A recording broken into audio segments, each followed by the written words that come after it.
Hi everyone, I'm Tammy and I'm excited to have with us 3 API experts today who together have been at Teva API a total of 30 years. Now, if you're like me and not really a chemistry person, you may be wondering what complex generics actually is. Liat, as the one in charge of Teva API's portfolio of products, can you please enlighten us? Yes, sure, Tammy.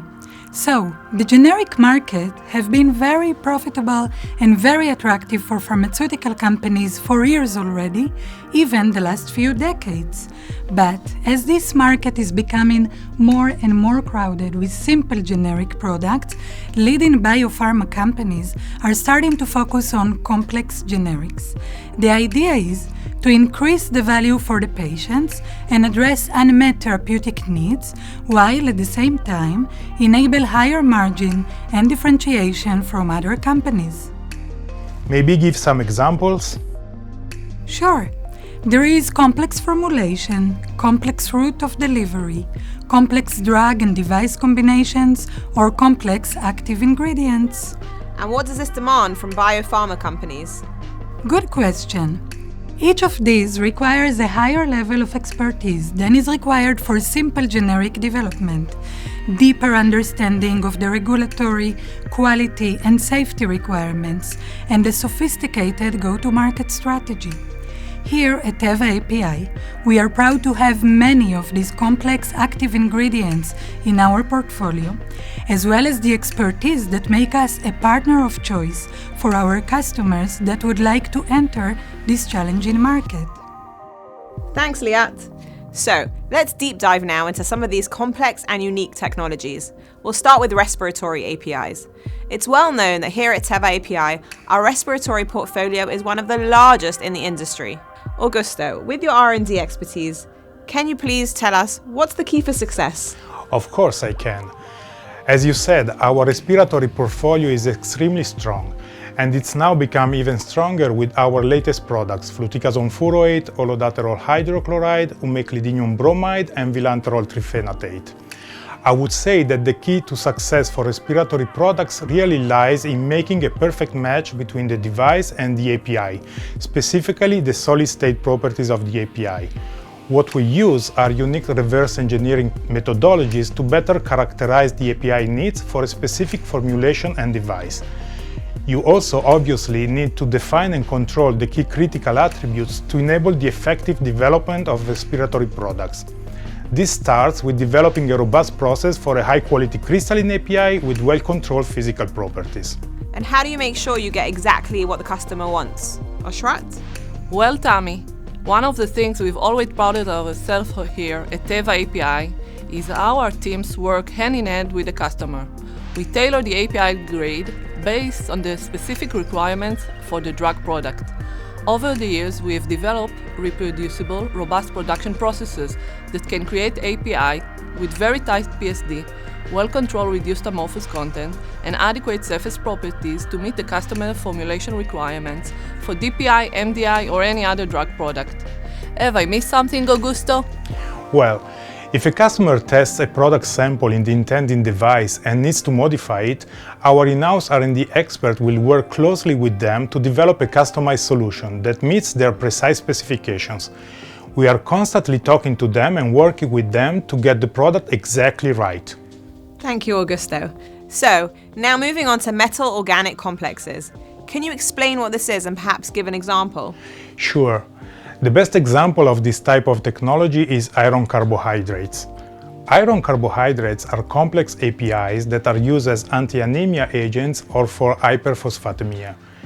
API used for hyperphosphatemia are always administered orally, whereas the ones used against anemia that are now under development are colloidal solutions and administered via IV. This therapy consists of nano-sized particles with a polynuclear iron core and a carbohydrate shell. As you can see, fairly complex.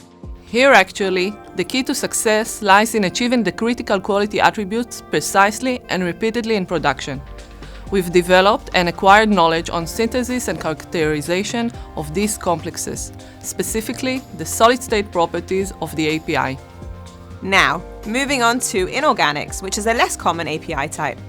Augusto, where does our experience lie with these? Well, Teva API has experience in developing several different active inorganic ingredient types, such as metal ligand complex, inorganic salts, and zeolites, which are used in several therapeutical areas. We leverage our expertise in multiple areas, such as organometallic complexation, inorganic solvothermal hydrothermal synthesis, sol gel processing with particle engineering, and solid-state properties of the API, to fully control and characterize the crystal properties of the API and implement different strategies for the API's development.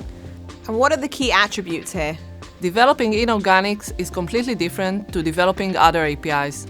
For a good quality inorganic API, really high temperatures are needed, as well as dedicated equipment and specialized analytics. And then, to ensure successful commercialization activities and DMF submission, we need to rely on our experience in standard API process development, on process safety, quality by design, technology transfer, and GMP execution. Wow, that's an impressive process. I now want to talk about fermentation.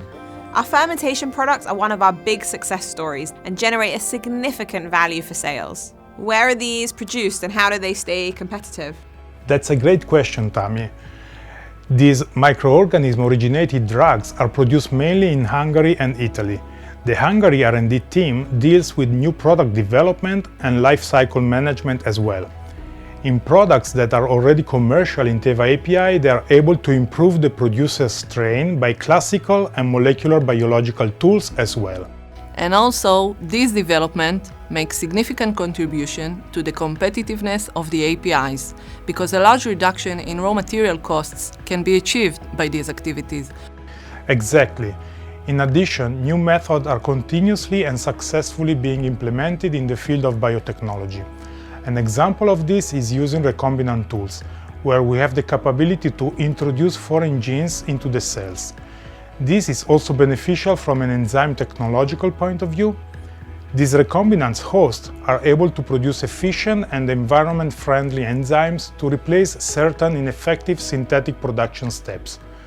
The internal enzyme preparation has a great advantage because its cost is much lower than the commercial ones. Certain enzymes also aren't available at all commercially. Our R&D Center of Excellence in Hungary has the capability to screen, select, produce, purify, and finally apply the different biocatalysts. Thank you so much to Liat, Augusto, and Oshrat. You do really great work and it's so interesting to hear about it.